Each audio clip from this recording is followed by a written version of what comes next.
8월 첫 주 더운데 이곳에 오신 여러분을 진심으로 환영합니다.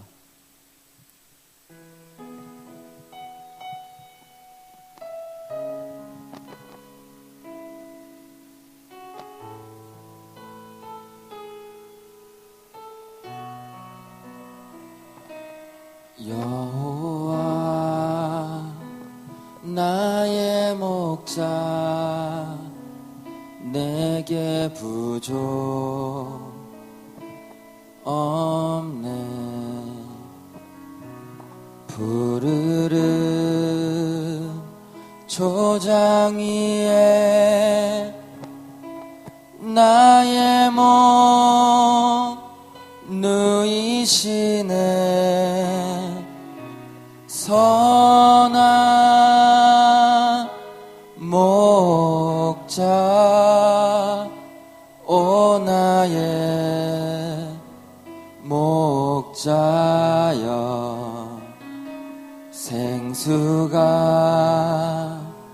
넘치는 곳 날인도 선한 목자 선한 목자 오 나의 목자여. 생수가 넘치는 곳 날인도 하시네.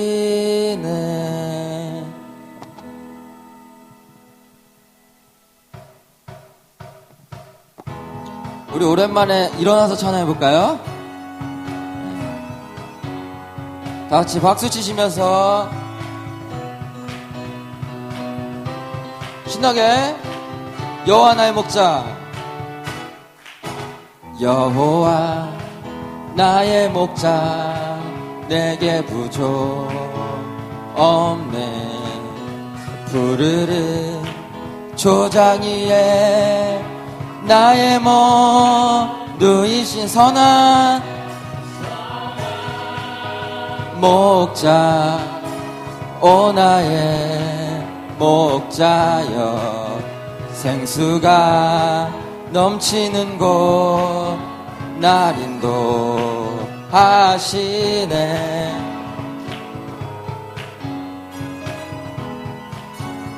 내 영혼 소생하며 자기 일을 위해 의의 길 인도하니 골짜기 두려움 없네. 선한 오 나의 목자여. 생수가 넘치는 곳 날인도. 한 번 더. 선한 목자 선한 목자 오 나의 목자여.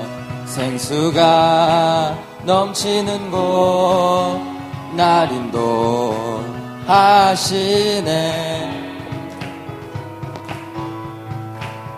더욱더 신나게 목소리 높여 기름을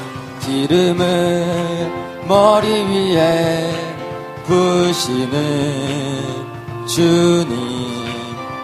평생의 선하심과 인자함 따르 선한 오 나의 목자여. 생수가 넘치는 곳 날인 선한 목자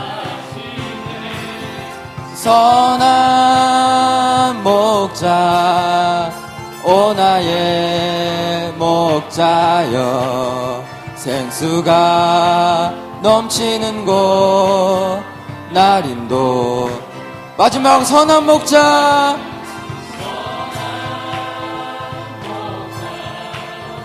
오 나의 목자여.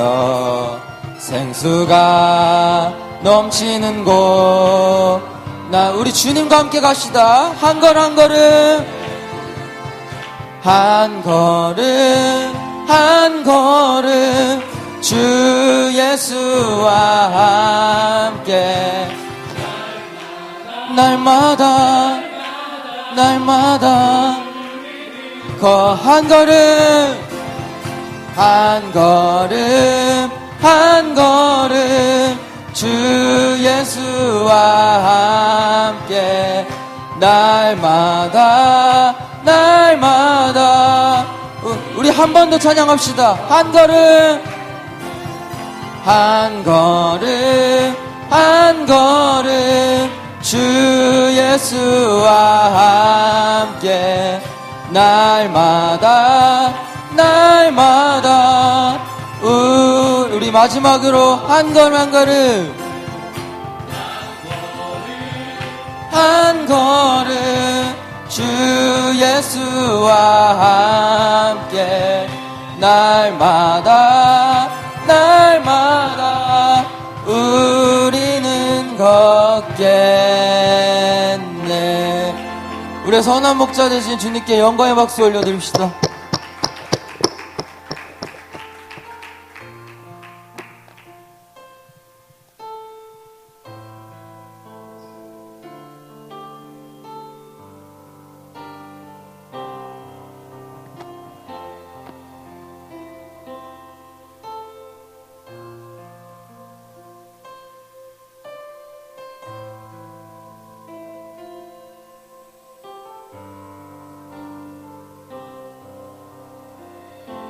나 같은 죄인 살리신, 나 같은 죄인 살리신 주의 놀라와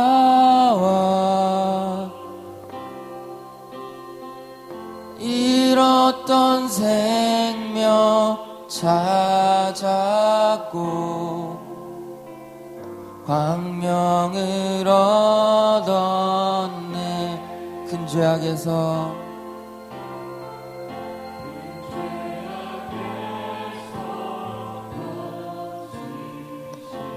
주는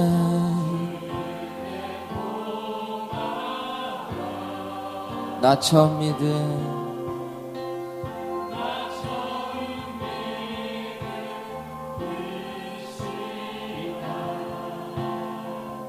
귀하고 귀하다 주 찬양, 주 찬양 내 마음 다해 주 찬양, 주 찬양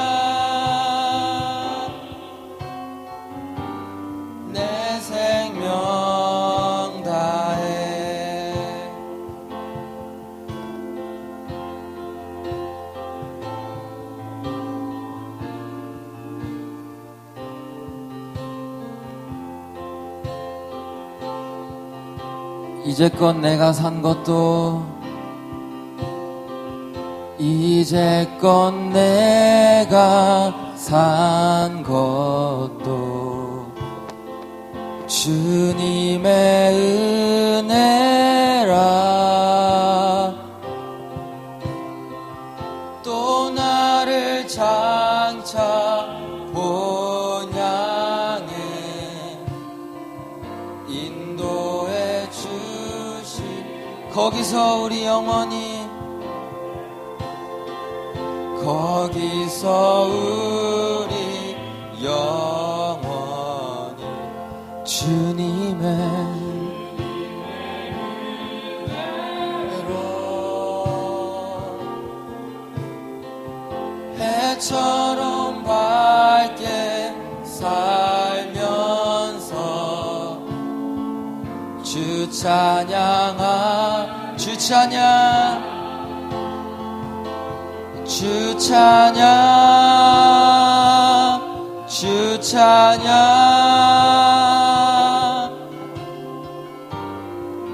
내 마음 다해 주 찬양 주 찬양. 우리 4절 한 번만 다시 고백합시다. 거기서 우리 영원히 거기서 우리 영원히 주님의 은혜로 해처럼 밝게 살면서 주 찬양하리. 주 찬양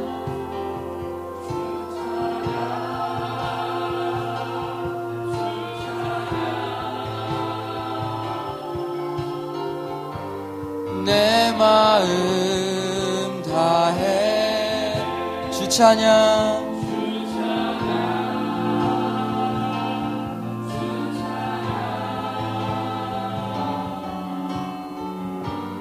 내 생명 더 간절히 주 찬양 주 찬양 주 찬양 내 마음 다해 주 찬양 주 찬양 내 생명 한 번 더 주 찬양 주 찬양 내 마음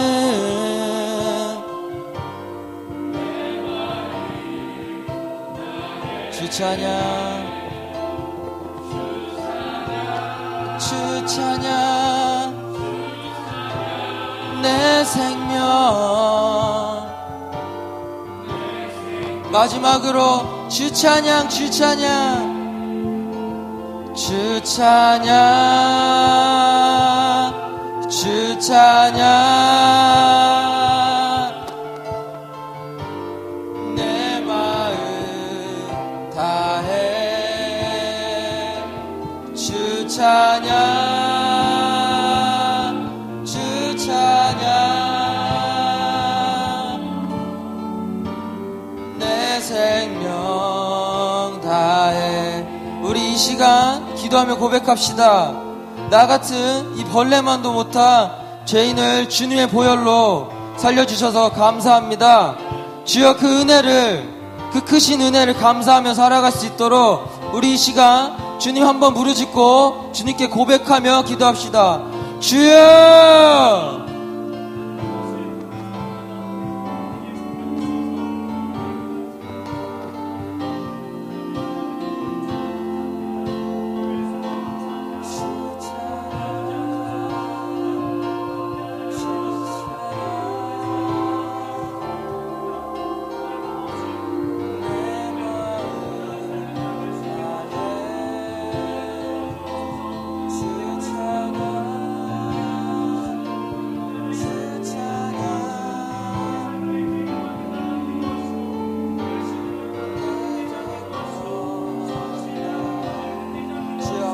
감사합니다. 주여 우리를 붙잡아 주시고 아버지 하나님 우리를 이끌어 주시고 아버지 우리를 이 자리 이곳 가운데 인도하시고 너무나 감사합니다. 주여 우리가 아버지의 크신 은혜를 항상 감사하며 나아갈 수 있도록 도와주시옵소서.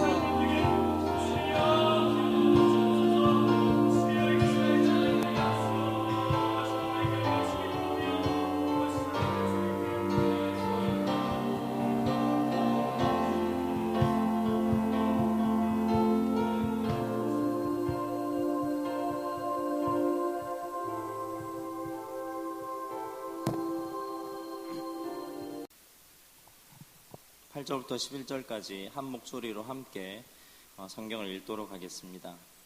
8절입니다. 마귀가 또 그를 데리고 지극히 높은 산으로 가서 천하 만국과 그 영광을 보여 이르되 만일 내게 엎드려 경배하면 이 모든 것을 내게 주리라.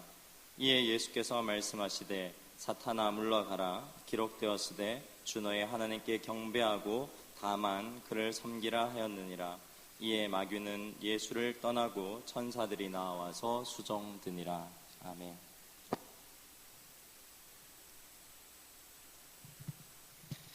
하느님의 아들이여든 하나님의 아들이여든 사단의 시험의 표제였습니다. 이런 시험은 예수님에게 국한되는 게 아니라 우리에게, 모든 성도에게 예외 없이 이 하나님의 아들이여든 이라는 시험은 다 주어집니다.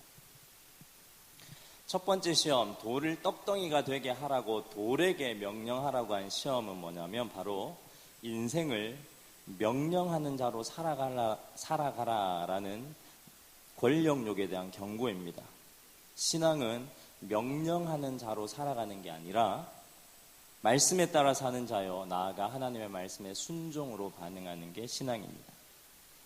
또한 이 시험은 내가 강하게 말한 그 명령의 이루어짐을 통해서 내가 가지게 되는 권력과 부에서 멀어지라는 명령입니다. 돌이 떡이 되면 배고픔만 해결하는 것이 아니라 그렇게 해서 가지게 되는 또 떡으로 인한 권세, 즉 정치력과 권력이 생깁니다. 그래서 하나님의 능력을 나의 권력을 위해 사용하지 말라라는 경고, 이것이 우리 첫 번째 시험입니다. 두 번째 시험의 핵심은 뭐냐면 바로 이 두 번째 시험이 오히려 신앙인들의 더 치명적입니다. 이 두 번째는 높은 곳에서 가서 높은 성전 꼭대기에서 뛰어내리라라는 시험입니다. 이 시험의 핵심은 내가 가장 사랑하는 아들이다, 너는 내가 가장 사랑하는 아들이다 라는 하나님의 제일 원리를 우리가 잃어버리게끔 하는 것이 이 두 번째 시험의 핵심입니다. 결국 하나님과 우리 사이의 관계에 의심을 심어준다는 겁니다. 뭔가 멀어지게 한다라는 겁니다. 내가 어떤 선택을 해 뛰어내리게 되면 밑에서 하나님께서 받아주시든 받아주시지 않든 나를 사랑하시는 것은 변함이 없습니다. 그게 사실입니다. 그런데 우리는 우리의 원함이 이루어짐을 통해서 하나님이 나를 사랑하시는구나라고 확인받으려고 합니다. 예를 들면 이런 겁니다. 썩은 이를 때문에 볼이 퉁퉁 부었는데 그 퉁퉁 부은 볼을 잡고 이렇게 아빠한테 얘기하는 아이와 같습니다. 아빠 나 사랑하지? 그러면 사탕 하나 더 줘. 그렇습니다. 사탕 달라 하는데 안 주면 괴롭습니다. 더구나 내 친구가 주변에 쫙 깔려 있는데 아빠한테 이렇게 부은 얼굴로 아빠 사탕 줬는데 거절하면 더 민망합니다. 더 속상합니다. 뛰어내리는 행동도 의심이지만 꼭 받아줘야 사랑한다고 생각하는 것은 더 어리석은 것입니다. 이게 첫 번째 시험과 두 번째 시험의 핵심이었습니다. 그런데 이 두 가지 시험에서 더 심각한 것은 하나님의 아들이여든이라는 시험에 대해서 교회 안에서, 공동체 안에서 어줍지 않은 해답들로 우리를 가르치는 신앙인들이 너무 많다라는 겁니다. 그래서 힘들고 어렵습니다. 사단도 성경에 나오는 시편의 말을 인용해서 이렇게 비꼬았습니다. 야, 떨어지면 발에 돌이 부딪히지 않게 한다는 그런 시적인 다윗의 고백을 사용하는 사단처럼 우리 주위에도 자기가 생각하는 신앙의 모양과 모습과 결론으로 우리에게 이 시험에 대해서 얘기하는 사람이 생겼다는 겁니다. 사단처럼 우리에게 수많은 지도자와 동료, 선후배들이 공동체라는 이름으로 우리를 힘들게 합니다. 그러나 변하지 않는 사실이 있습니다. 한번 따라해 보겠습니다. 저를 한번 따라해 보세요. 시험이 있어도, 고난 중에 있어도, 내 원함이 이루어지지 않아도, 내가 부끄러움을 당하고 있어도, 모든 것이 안 되어도 너는 내 사랑하는 아들이다. 하나님께서 말씀하고 싶은 게 이겁니다. 너는 내 사랑하는 아들이요 내 기뻐하는 자다. 그래서 예수님께서 이 두 가지 첫 번째와 두 번째 시험을 이렇게 이겼습니다. 떡과 떡을 만듦으로 인해 생기는 권력, 그리고 명령하는 굴림자가 아닌 순종의 양으로, 말씀의 순종자로 사는 자신을 선택하고 사단에게 이렇게 얘기합니다. 나는 떡과 그로 인한 권력, 굴림의 기쁨, 그런 걸로 사는 사람이 아니다. 말씀으로 산다. 그리고 두 번째 시험에 대해서 난 떨어질 이유도 없고 뛰어내려야 할 마음도 없다. 너가 뭘 기대하는지 모르겠는데 내가 어떠한 어려운 가운데 있든지 하나님은 나를 사랑하신다. 그리고 설령 구해주지 않을지라도 그것이 나에게 지금 가장 적합한 은혜라는 그 기쁨으로 살아갈 것이다. 그러니 제발 하나님과 나 사이를 시험하지 말고 떠나가라. 이게 두 번째 시험까지의 예수님의 명령이었습니다. 너무 멋있지 않습니까? 이제 폐색이 짙었습니다. 사단이 폐색이 짙자 하나님의 아들이여든이라는 이걸로는 더 이상 예수님을 이길 수 없을 것 같으니까 이제 마지막으로 하나님의 아들은 빼고 이제 시험을 시작합니다. 오늘 본문이 그 마지막 발악입니다. 그래서 나타난 사단을 예수님을 향해 이렇게 행동합니다. 8절입니다. 마귀가 또 그를 데리고 지극히 높은 산으로 가서 천하만국과 그 영광을 보여 이렇게 되어 있습니다. 그를 높은 산에 데리고 갔다라고 되어 있습니다. 지극히 높은 산.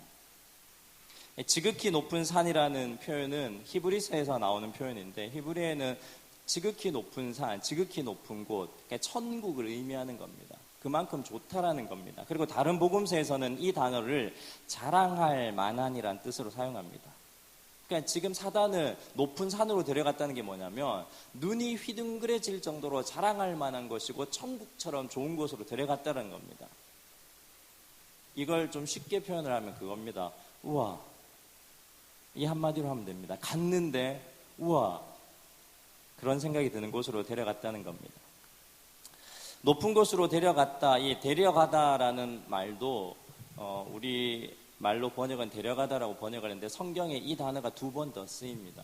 어디에 쓰이냐면 데살로니가전서 4장 1절에 그 바울이 디모데를 권면하면서 그렇게 얘기합니다. 내가 너를 강하게 권면한다. 이렇게 살아야 돼라고 할 때 그 강하게 권면한다, 강하게 구한다, 너 이렇게 해야 돼라고 하는 얘기가 바로 데려가다라는 이 단어를 쓰는 겁니다.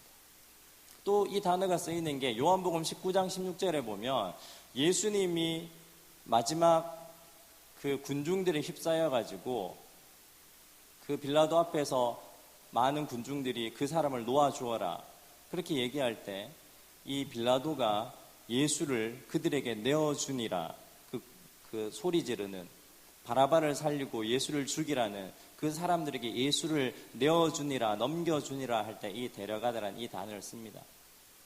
그럼 이게 무슨 말이냐면 사탄은 우리를 우와 너무 화려하고 눈이 휘둥그레질 만한 곳으로 예수님을 데려갔다는 겁니다. 그리고 그 데려간다는 말은 예수님한테 강하게 그곳에서 살라고 권면하는 겁니다. 거기 살아. 좋은 데야. 그리고 또 하나는 그 우아하는 곳에 예수님을 내어준다라는 겁니다. 어떻게 하는지 보려고. 그런 의미를 가지고 데려갔다라는 이 단어를 쓰고 있는 겁니다. 예수님을 회유한다. 회유라고 하기에는 너무 강합니다. 회유보다 더 강하게 모든 인간이라면 여기 살면 좋겠다. 우아하는 곳으로 데려가는 겁니다. 오늘 여기에 살면 좋겠다. 그런 생각 여러분 가져본 적 없습니까? 우와, 그냥 여기서 한번 살고 싶다. 그냥 다 멈추고 다 밀어놓고 그냥 여기서 살고 싶다. 그냥 여기 한번 살고 싶다. 이것이 현대인들의 가장 큰 유혹입니다. 여기서 살고 싶다. 모든 걸 다 멈추고.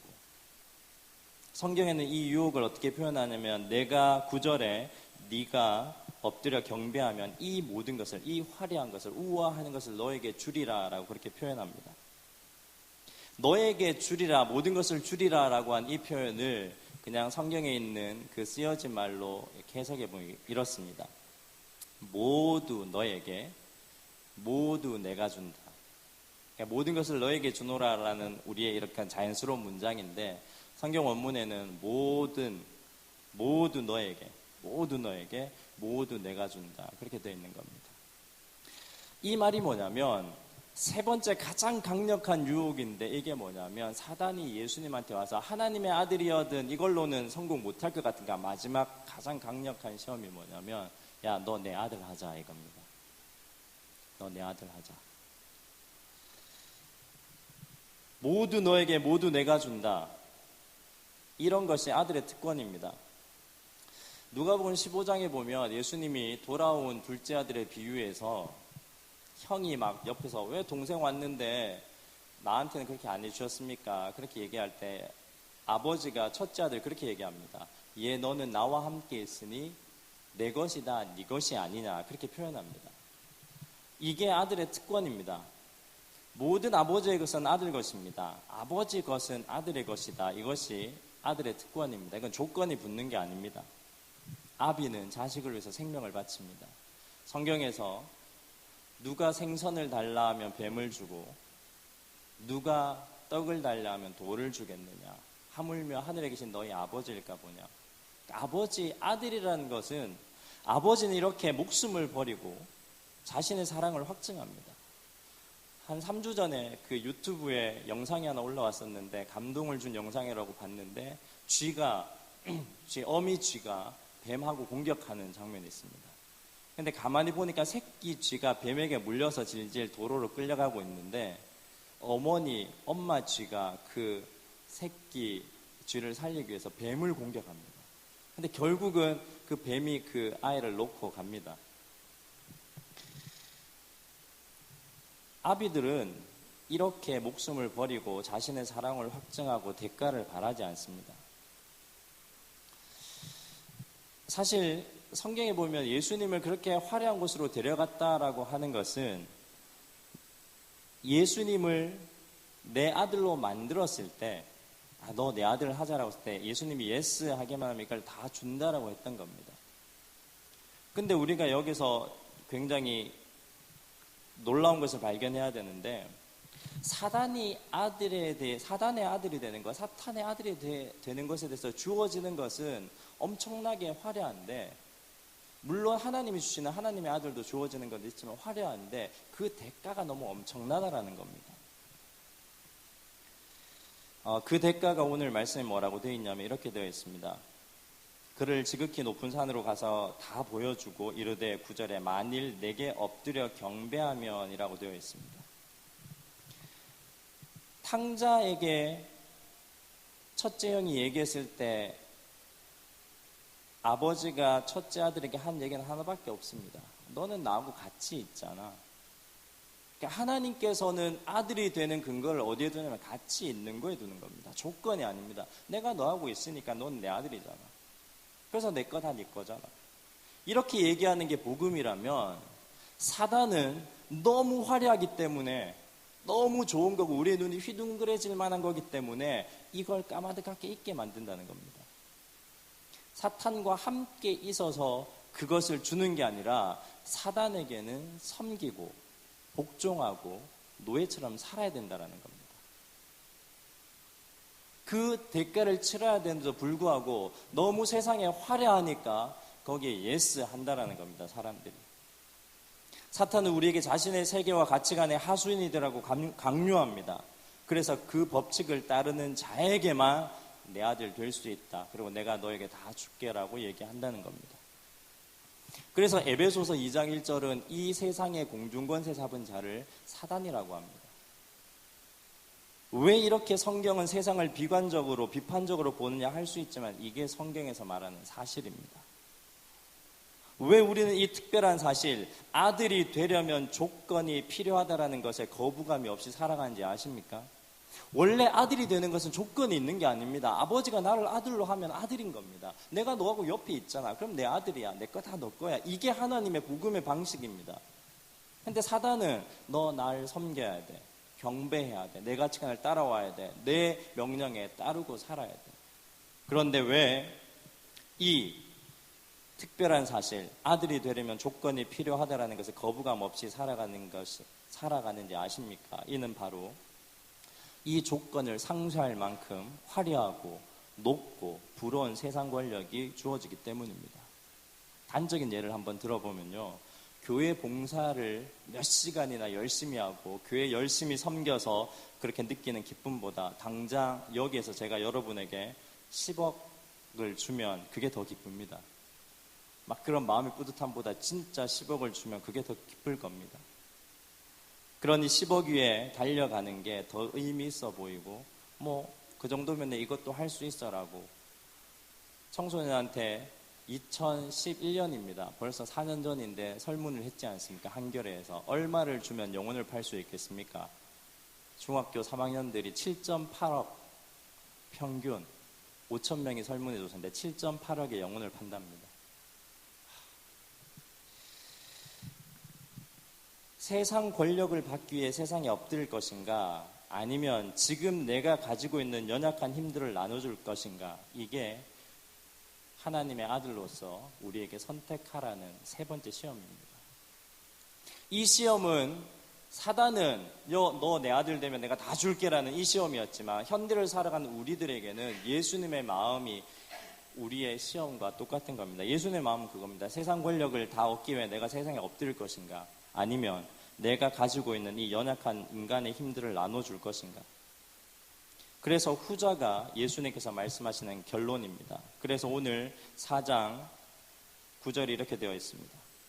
이르되 만일 내게 엎드려 경배한 이 모든 것을 내게 주리라. 10절에 이에 예수께서 말씀하시되 사단아 물러가라 기록되었으되 주 너의 하나님께 경배하고 다만 그를 섬기라 라고 되어 있습니다.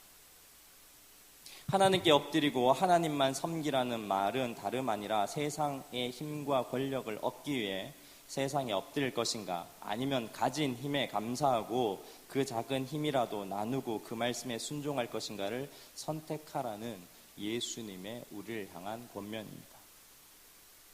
그렇다고 하나님 나라를 우리가 후자처럼 산다고 해서 이루어지는 건 아닙니다. 내가 이런 삶을 살아가든 살아가지 않든 하나님의 나라는 늘 하나님께서 이루어 가십니다. 그런데 이렇게 하나님의 말씀에 순종하고 하나님만 섬기고 봉사하는 사람에게는, 즉 하나님께 경배하고 다만 하나님만 섬기는 자는 그 하나님 나라를 볼 수 있다는 겁니다. 그래서 예수님 설교 말씀에 심령이 가난한 자는 천국이 저희 것이 되고 마음이 청결한 자는 천국을 볼 것이다 라고 얘기했다는 겁니다. 그런데 이렇게 있는 것에, 연약한 것에 감사하고 하나님 말씀에 순종하며 나누는 삶, 이 선택은 우리가 말로는 쉽지만 현실에서는 굉장히 경험하기 어렵습니다. 너무 어렵습니다. 왜냐하면 우리는 세상의 부와 권력에 대해 혐오하는 것이 좋은 신앙이라고 이제 더 이상 얘기하지 않습니다. 무언가 우리를 사랑하시는 하나님이라면 이 세상의 부와 권력도 허락하신다는 것이 우리의 상식입니다. 맞습니다. 틀린 말 아닙니다. 그런데 늘 결정적인 순간, 잘 안 되었을 때, 그리고 갈림길에 섰을 때 그 교회는 이렇게 말합니다. 세상은 악이요, 권력을 지향하는 것은 욕심이요, 부를 추구하는 것은 잘못되었다, 이렇게 얘기합니다. 정말 그렇습니까? 역대하 16장 11절에서 13절을 보면 아사 왕의 얘기가 나옵니다. 유대의 왕이었는데 41년 동안 통치한 아주 훌륭한 왕입니다. 하나님 뜻대로 살려고 했습니다. 근데 그가 39년 정도 통치했을 때 죽기 전 2년에 발에 병이 듭니다. 그런데 성경은 이렇게 얘기하고 있습니다. 아사가 왕이 된 지 39년에 그의 발이 병들어 매우 위독했으니 병이 있을 때 그가 여호와께 구하지 아니하고 의원들에게 구하였더라. 지금 아사가 발에 병이 들었는데 하나님 뜻대로 살려고 하는 왕이었습니다. 그런데 하나님께서 아사와 하시고 싶은 이야기가 있었던 모양입니다. 그러니까 성경이 이렇게 기록합니다. 병이 있을 때 그가 여호와께 구하지 아니하고 의원들에게 구하였다. 아프면 의사 찾아가는 게 당연한 겁니다. 그리고 국력이 약하면 외교수를 통해 국방을 튼튼히 하는 게 지혜로운 겁니다. 그러면 아사 왕이 이스라엘이 침입하니까 유대의 왕으로서 그 이방인 아람 왕과 손을 잡고 베나닥과 손을 잡은 게 외교적인 게 하나님께서 잘못하신 겁니까? 아니면 아파서 병에 걸려서 의원들에게 구한 것이 잘못입니까? 어려운 시기 이웃나라와 화친을 맺고 아프면 병원 가는 것은 잘못이 아닙니다. 성경은 이 문제의 핵심을 무엇으로 보냐면 하나님과 대화하지 않았다라고 쓰고 있습니다. 무슨 말이냐면 하나님이 배제된 채 아사왕이 그런 결정을 충분히 내릴 수도 있고, 아프면 그렇게 의원을 구할 수도 있고, 화친을 맺을 수도 있는데 결정적인 그 순간에 하나님께서 이야기하실 게 있었는데 여호와께 그냥 구하지 않고 자신의 방법만 썼다라고 성경에 기록하고 있습니다. 병원을 찾아간 게 다른 나라 화친한 게 잘못이 아닙니다. 하나님이 배제된 채 인간의 힘으로만, 인간의 지혜로만, 인간의 방식으로만 하는 것에 하나님은 늘 한 번씩 브레이크를 겁니다. 제동을 겁니다. 제 아버지의 뇌는 반 이상이 정상적으로 활동할 수 없습니다. 그래서 제 아버지는 지금 침대에만 누워 계십니다. 이런 일들은 저에게뿐만 아니라 여러분의 삶에서도 일상적으로 너무 자주 일어납니다. 다반사입니다. 여러분이 원하지 않던 일들은 다 일어납니다. 아픔이든 가난이든 가정 불화든 사업 실패든 자녀의 실패든 취업 실패든 여러 가지 일들이 일어납니다. 그때가 중요합니다. 왜냐하면 거기서 아들 잘 되게 해달라, 사업 잘 되게 해달라, 가정 화목하게 해달라, 내 병 치료해달라가 나쁜 게 아닙니다. 우리가 생선을 달라는 뱀을 줄 하나님이 아니시기 때문입니다. 그러나 우리의 구함이 하나님의 의도가 빠진 우리만의 욕심이라면 경계해야 됩니다. 그 말씀을 하는 것이 오늘 본문입니다.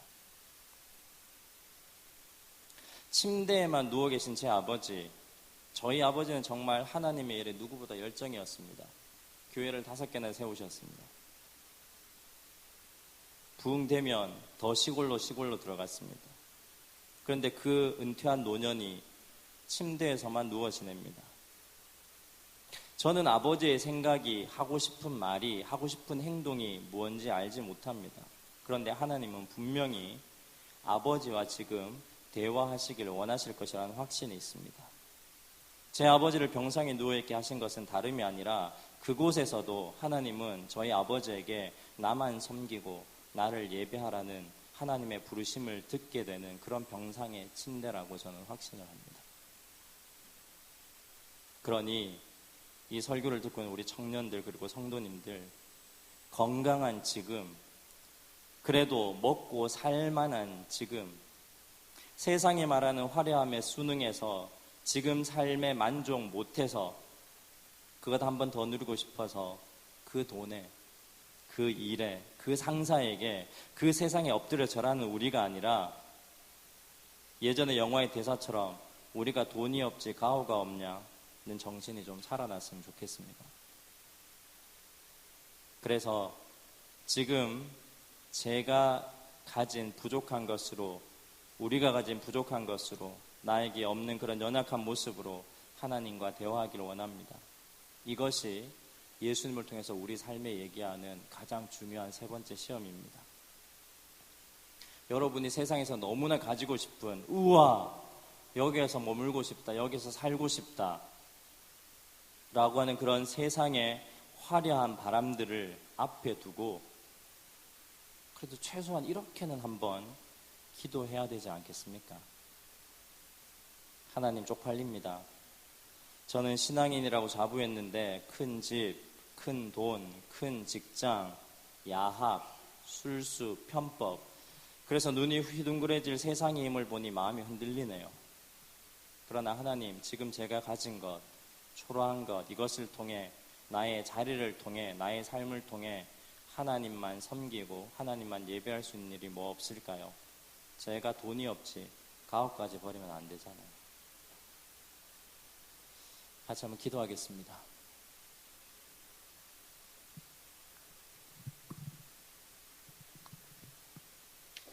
이런 시험은 늘 우리에게 다가옵니다.